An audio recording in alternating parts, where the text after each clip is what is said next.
know, first of all, it causes such unity in the community. Like so many people reach out.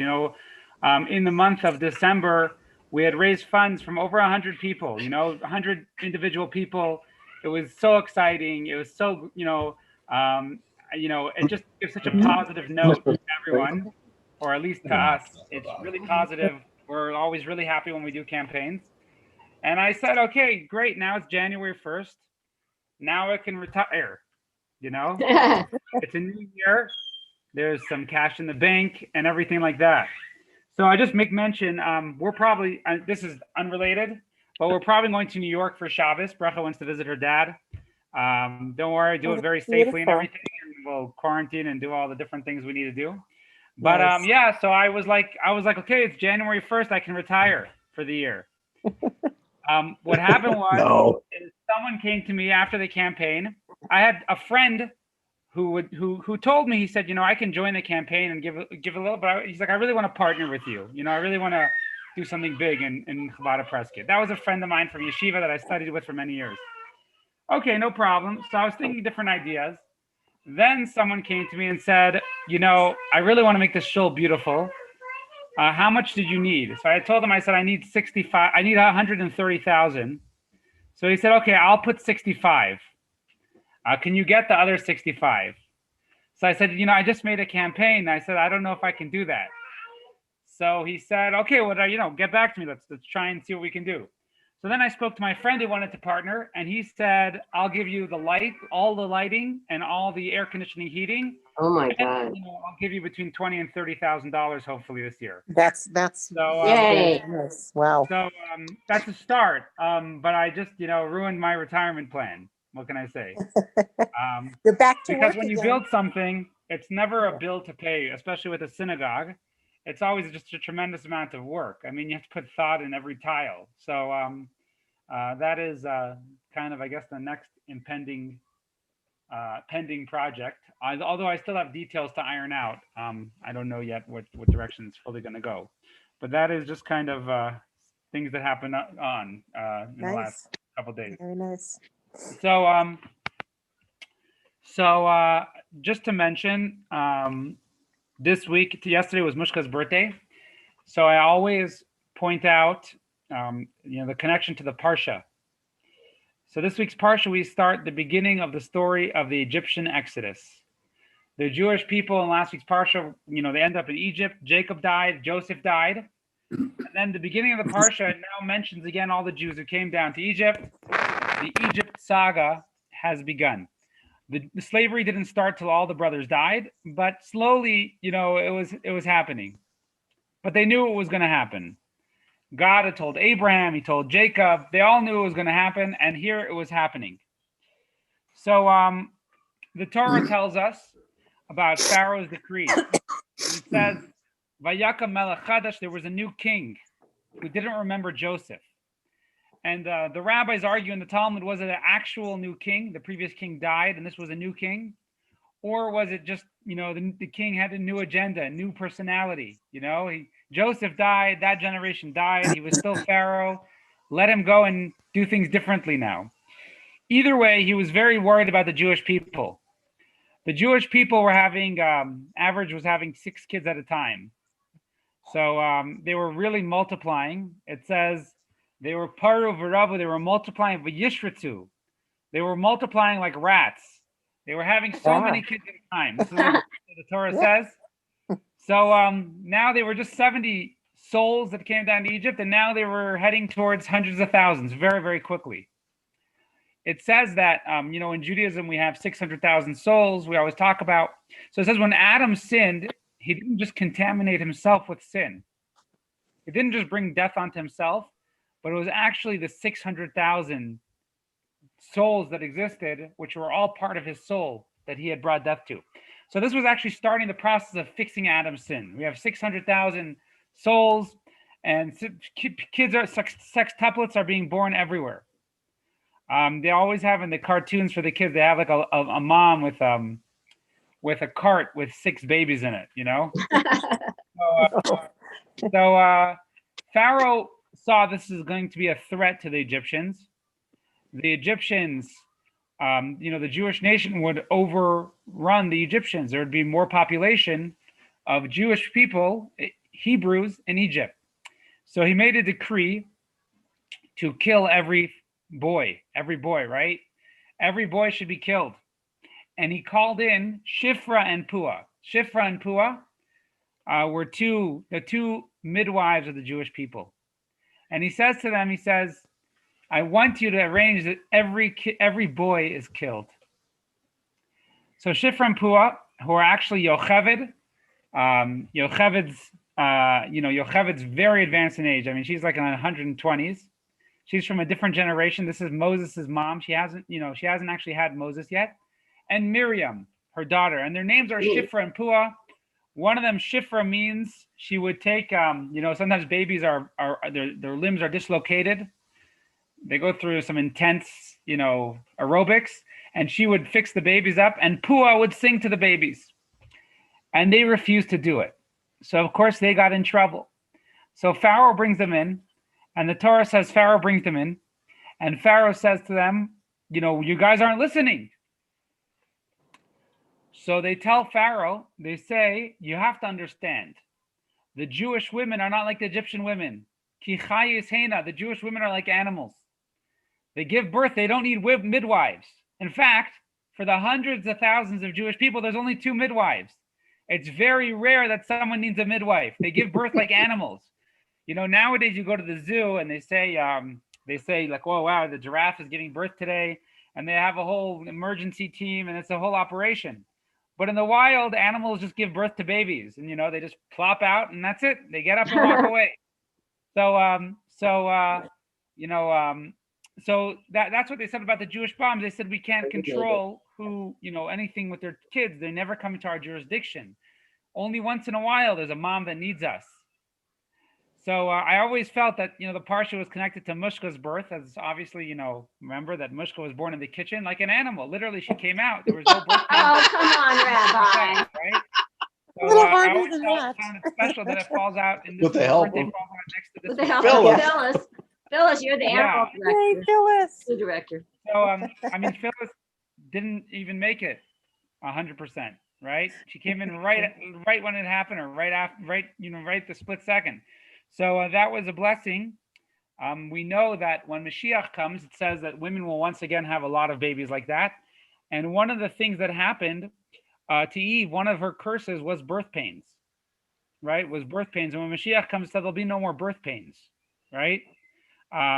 In the world we live in, the way we know it is no pain, no gain. Now, the reason why no pain, no gain is because when we go through pain and we grow spiritually, we actually elevate the pain. We actually take that pain, we show God is in that pain. That's our job in the world, to take the hardship and show God is in the hardship. But when Mashiach comes, there'll be no more pain. So there'll be no need to do that. Babies will just be born very simply. So that is one of the promises. And Bracha got to do it now in exile. She got to do it like that. And really, she did it by all the babies. Just sometimes we made it to the hospital. So I want to talk about a very interesting midrash. And it's very interesting. And there's some interesting commentary on the midrash. Let me just find it in here. Someone gifted me this new Chumash. It's the Steinsaltz Chumash. I don't know if you heard of Rabbi Steinsaltz. He was one of the greatest rabbis. Time magazine called him the greatest thinker of the century. He's a great rabbi in Israel, died this year. So they put out a Chumash recently with his commentary. And it's good. It's okay. It's good. There's some shortcomings, but generally speaking, it's very good. Okay. So this is one of the things it says in the Parsha, and I'll read you the verse, and I'll read you the midrash. So it says that.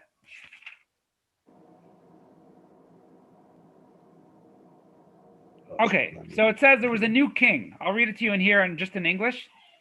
Now he actually interpolates the commentary, so it's inside the word. So if you like reading Torah like a novel, this is another good one like that. There's a couple of them. So a new king from a new dynasty. So there's different opinions. Archaeologically, There are theories that say there was a civil war in Egypt, and there were two Egyptian tribes, and one took over, and this was from the other tribe. One tribe was nice to Joseph, and this was the new tribe. But either way, a new king from a new dynasty arose over Egypt who did not know Joseph. It is likely that this king was aware of Joseph, but nevertheless, he remained indifferent to Joseph's legacy. He said to his people, "Behold, the people of Israel are more numerous and mightier than we are. They are multiplying exceedingly quickly. They're going to become a demographic threat to our existence. Let us be cunning with it. We must employ sophisticated methods to limit their growth, lest it increase, and it shall be that if a war will occur on the northern border, it too will join the enemies and wage war against us. They will then go up from the land, leaving our country with a labor shortage." Alternatively, Pharaoh is speaking euphemistically. If there will be a war, the children of Israel will join our enemies, and we will go up from the land, we will be expelled. So the Midrash basically explains, it says, Hava nischak maloi. They say, let us be wise against him. So the simple interpretation is they said, let us go and we'll find a way to make the Jews into slaves. The Jews were cunning businessmen. So one of the traditions says that they raised taxes on them. Then they needed more money. So they said, okay, you actually have really good business. We're building new hotels or whatever it is. We're building a new area in Egypt. Now, if you saw the video patterns of evidence, they didn't build the pyramids, but they built mud buildings on sand, which was not smart from an engineering standpoint. But either way, what they did is they had them come work. They had Pharaoh actually do physical labor. And they said, okay, you guys, Pharaoh's doing physical labor. You guys get to work also. Then they brought, as the next verse says, they appointed overseers and they went and made the Jewish people into slaves. Right? So that's what happened. They got the Jewish people to get to work. And while they were at work, they said, sorry, you guys are slaves now. Now you're under our jurisdiction. And they prepared this ambush on the Jewish people. Now, so the Midrash says something very interesting. It says, Hava nischak maloi. Pharaoh didn't say, let's be wise and cunning against them. He said, let's be cunning against him. Against him. God. This is what they said. Who is him? Him is God. They said, God has one weakness. If we abuse the Jewish people with swords, he'll kill us with swords. He'll bring a war on us. With fire, he'll bring fire onto us. But there's one thing that God promised he won't destroy the world with. What was it with?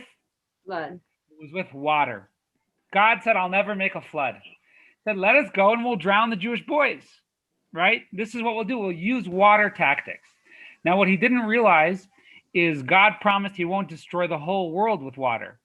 But individual nations, individuals, that he's free to do. So actually, how did the Egyptians die in the end?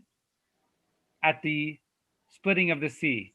And not only that, but they went into the water, right? They didn't even have to have the water rain on them. But that is what the Egyptians' plans. And there's many ideas in the Jewish tradition of exactly what their plan was. Now I just want to continue with the Midrash, and I'll tell you what it says outside.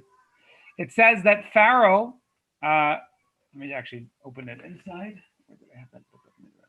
Oh, here. All right.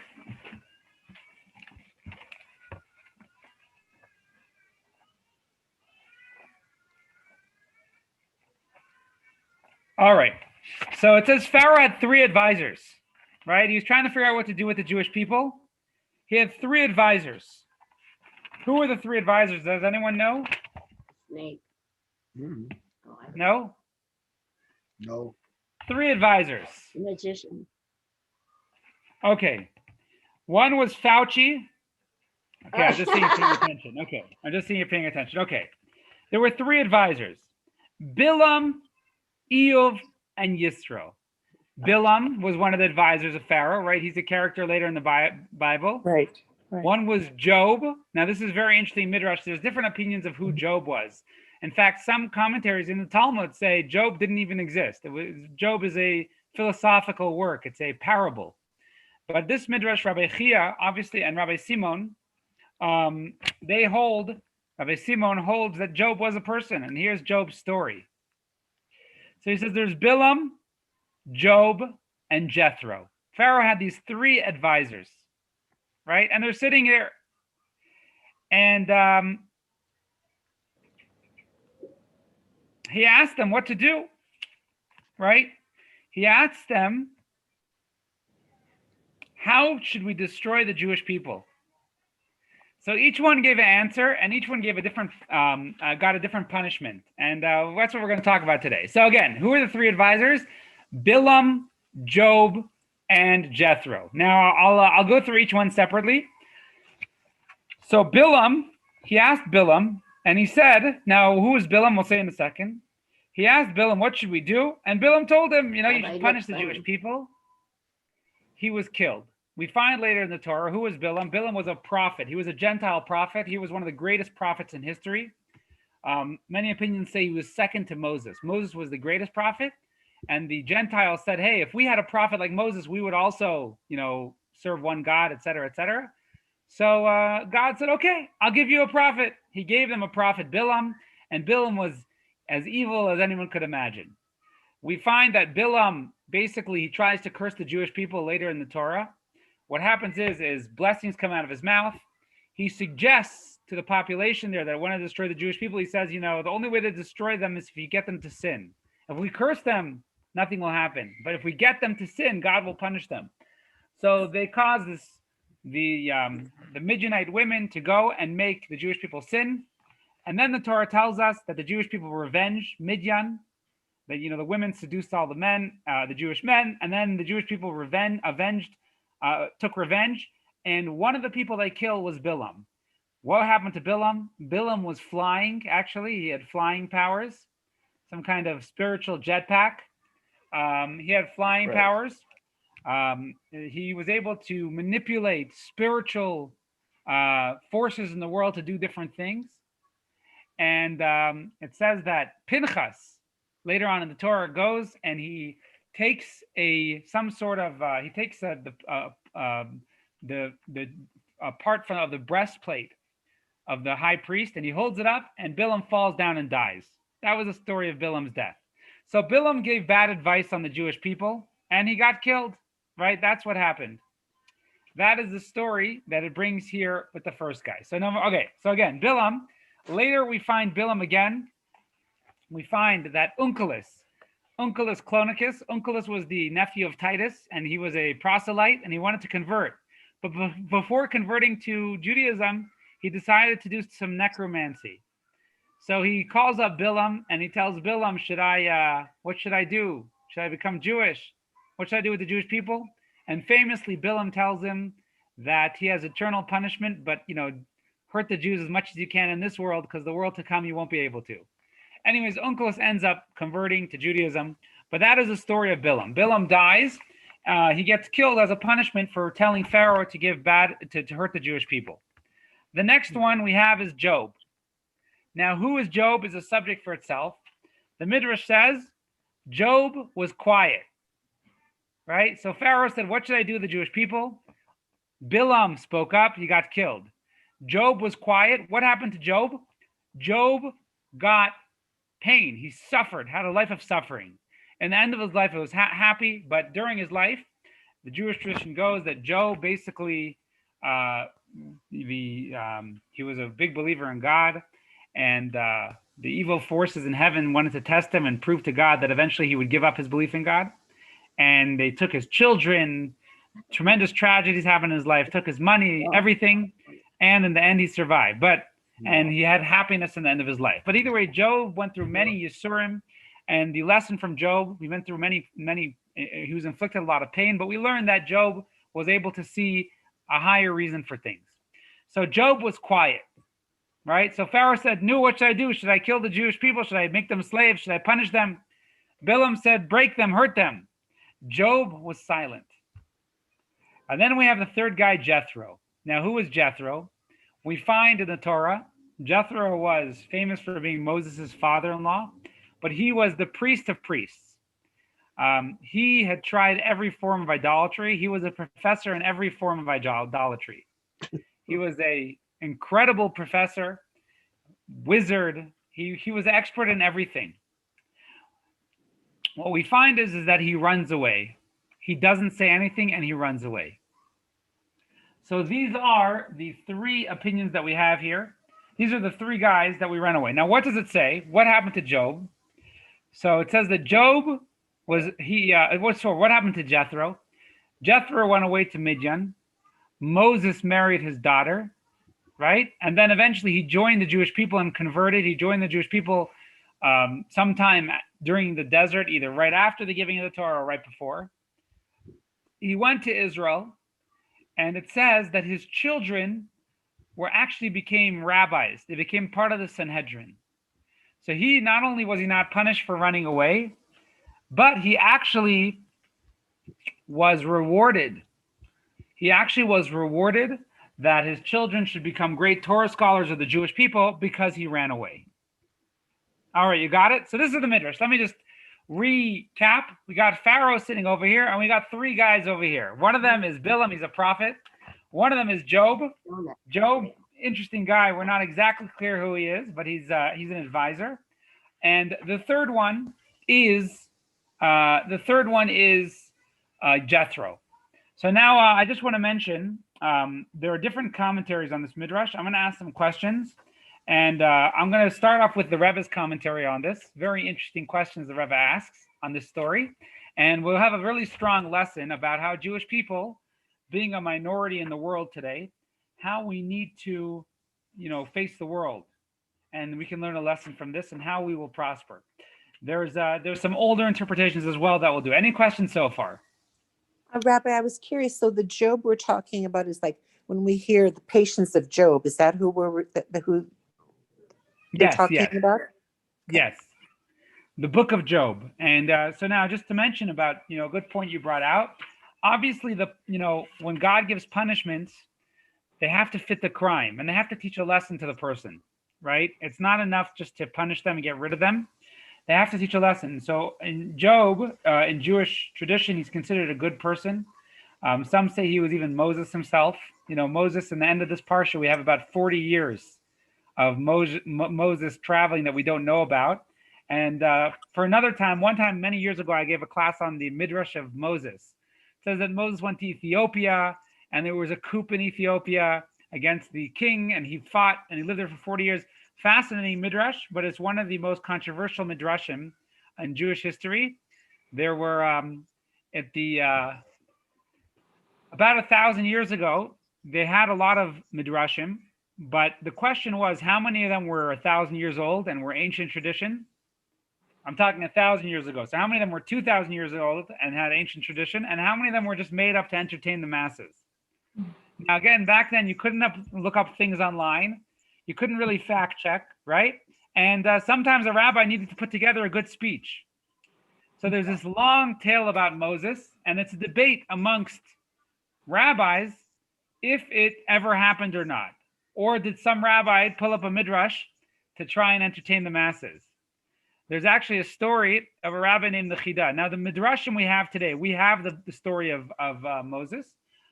What we learn from the rabbis who critique the story of Moses is how true the other midrashim are. In other words, some midrashim are fantastic stories, and they have no questions on the authority of that, authenticity of that.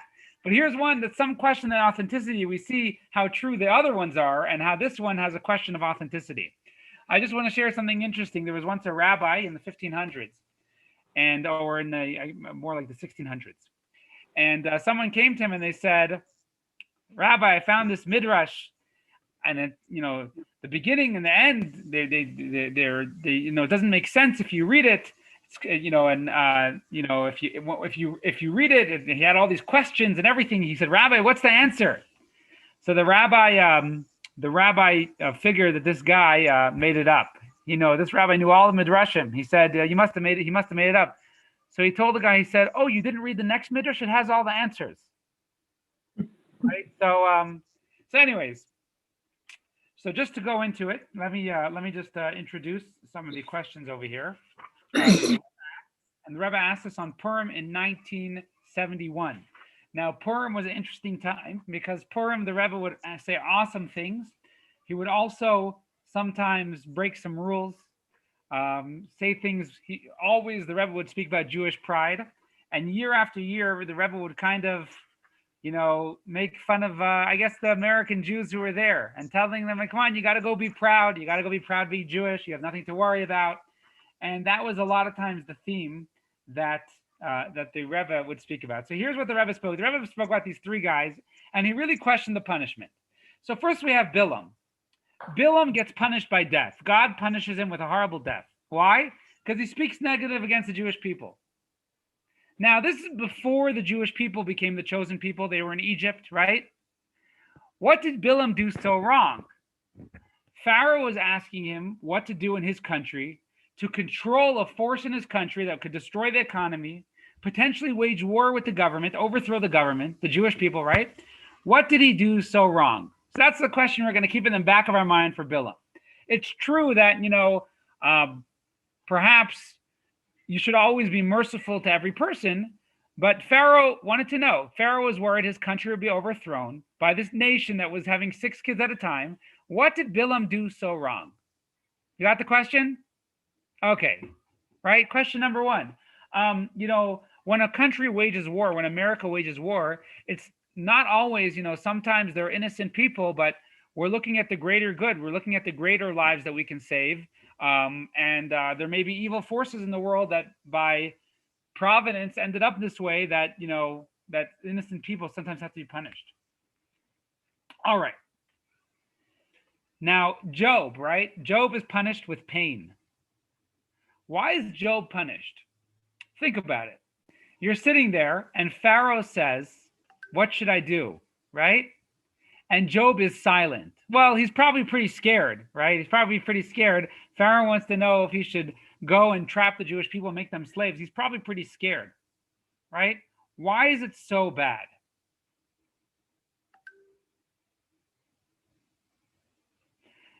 And the same thing with Jethro. Jethro runs away. Why would Jethro run away? Maybe Jethro should stay there, be quiet like Job, and he can go and he can fight for the cause. He doesn't like that they're hurting the Jewish people. Okay, stay, fight for the cause. Maybe he can change little details, right? So why is Jethro rewarded? So this is how the Rebbe explains it, and we'll see a very fascinating lesson. Bilam was not punished because he spoke against the Jewish people. Bilam was punished because he was a prophet, right? He was a prophet. He was giving advice. He would have known that the Jewish people would become, the chosen people and survive, right? But nevertheless, he ensued his hatred against the Jewish people. That's why Bilam was punished. He ensued his hatred against the Jewish people, even though he actually did know better. He was a prophet. God spoke to him, right? He could have given good, sound advice for Pharaoh and for the Jewish people. Nevertheless, he ensued his hatred against the Jewish people. And that's why we find that even after he died, he told his Unkelis, when his soul was brought up, he said, Unkelis, hurt them in this world, because in the world to come, you won't be able to hurt them. So that's why he was killed. Now we'll talk about Job.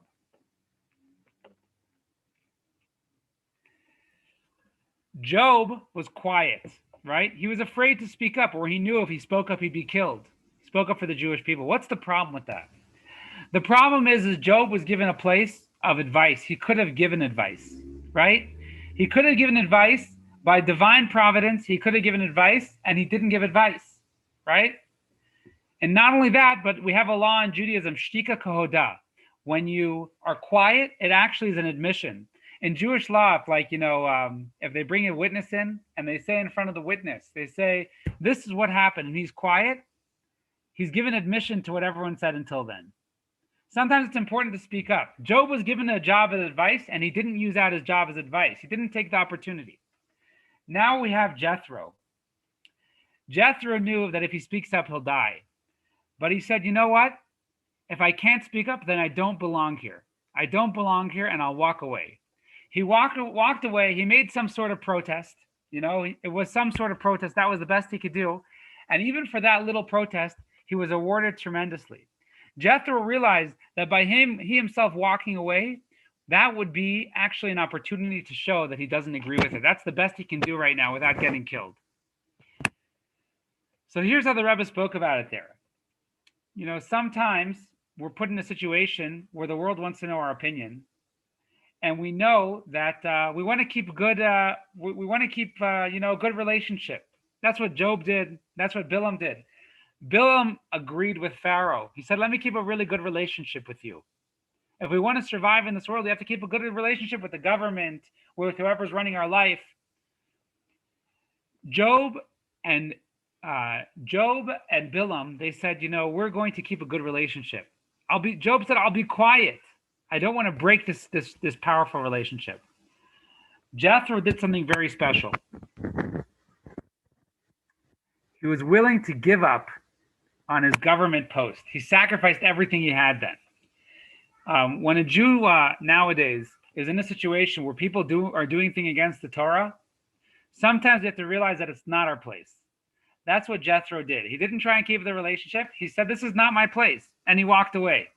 That's the best I can do right now. And even with that, that's what he was rewarded for. So this is actually the Rebbe spoke in that time. And every year has their different, every year has its different theme. The Rebbe a lot of times spoke about American politics, Israeli politics. But Jews in Israel especially, they have to know that there's no need to come to the table.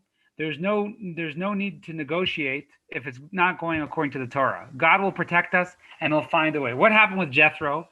He went back to his town. We know that he was actually ridiculed. In Jewish tradition, Jethro was ridiculed because he gave up idolatry. And Jethro, eventually he came to Judaism and his kids all became rabbis in the Sanhedrin. That is commentary number one of these three people. I can't explain. Sometimes I get asked as a rabbi for my opinion on different things. And I can't stress enough that sometimes it's important to know, as important as to know what to say, it's also as important to know when it's not our place as Jewish people, and to trust that when we're out of the way, God will find a way to take care of us. Now I want to share another interpretation, and then we'll stop there. This is an interpretation from one of the commentaries on the Midrash from the 1500s. His name was the Yafet Toar. Yafet Toar literally means beautiful form, but he was a rabbi in the 1500s, and this is how he commentated on this Midrash. He said that you have these three people here, three personalities.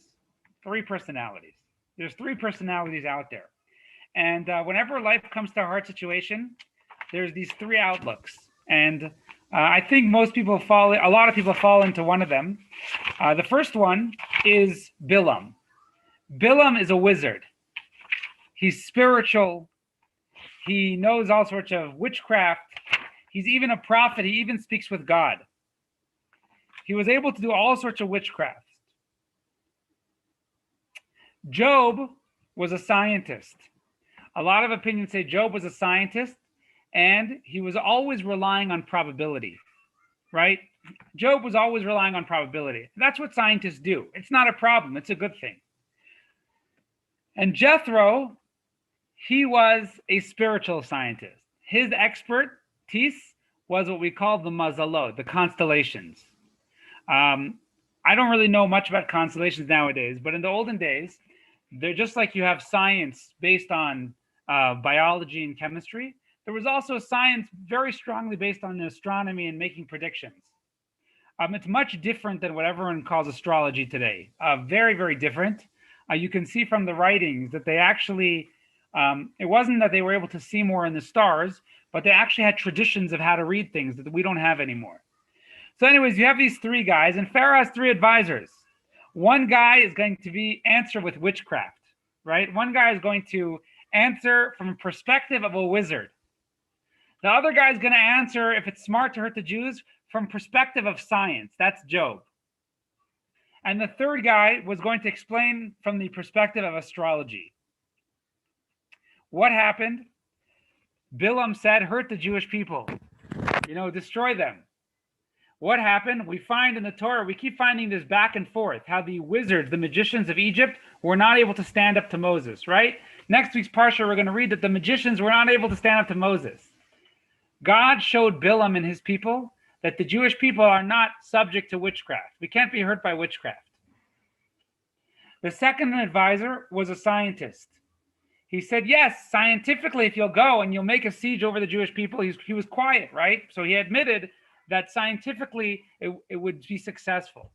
what happened? God made miracles and show the Jewish people aren't thrown under aren't under science either, right? God can make miracles. He split the sea. When it came to the first one was the last one was Jethro. Jethro at that time, he wasn't sure. He wasn't sure. Astrology in Jewish tradition is very encompassing and very predictable, but Jethro was not sure if the Jewish people would be under it or not. He ran away because he was not sure. Now, ultimately, what happened is we find in the Talmud, it says, Ein Mazel Yisrael. There is no astrology for the Jewish people. Jewish people can always pray. They can always change things. And that's Jethro, because he wasn't sure and he ran away then. That's why he was rewarded with his children and children's children being Jewish people, and many of them rabbis in the Lishkas Hagazit.